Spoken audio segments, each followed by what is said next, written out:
Hello mga kayaw-yaw, ipapakita po natin sa inyo ang ating ingredients. Ito po ang upo, ang ating mantika at magic syrup, sotanghon, sardinas, sibuyas at bawang. So ayan po, mag-uumpisa na po tayo magluluto. Ito po ang ating kusina ni Janet Mansion sa aking bilas na trip-trip lang namin na magluto sa kanila. So ayan po, gusto ko pong kumain ng upo at tinatama din po siya dahil kakatapos lang po niya maglaba. So, ayan po, paiinitin po natin ang ating frying pan. Ayan. At iumpisahan po natin ang ating bawang. Ilalagay na po natin ang ating bawang, sibuyas ang kasunod. Siyempre. Konting brown. Ilalagay natin ang ating sibuyas. Halo-halo.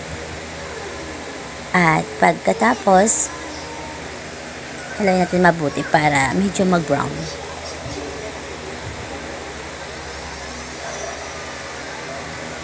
At isusunod na po natin ang ating upo.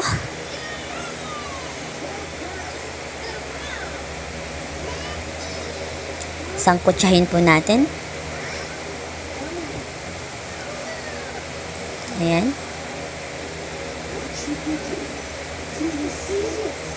Para maluto po yun sa ilalim. Actually, mabilis lang lutuin ang ating upo. So, ilalagay po natin ang ating magic syrup.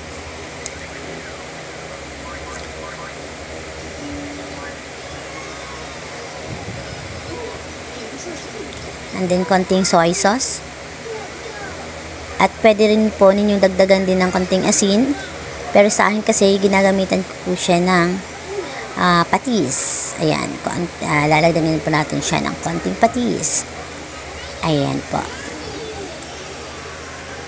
At halo-haloin po natin ng kaunti. Ayan. At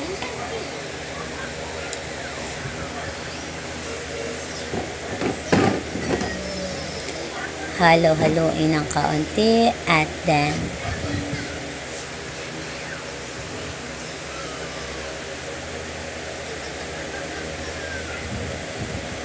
ayan, kumulo na po siya. Tatakpan natin ng ilang sandali lamang po. Ayan.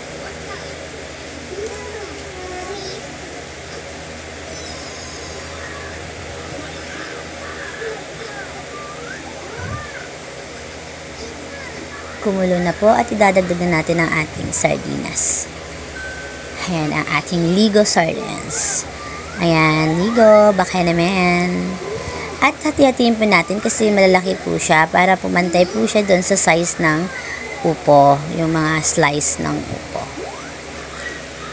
Ayan, halo-haloin po natin at aantayin po natin na medyo lumapot ang sabaw at idadagdag na po natin yung ating sotanghon.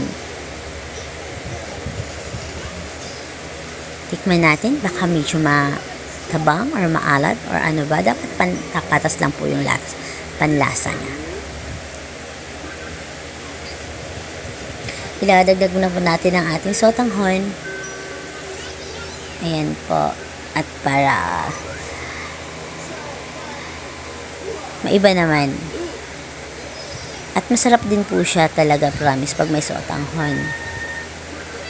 Ayan, sangkotsahin po natin ng kaunti at tatakpan po natin yan ng ilang sandali lamang po.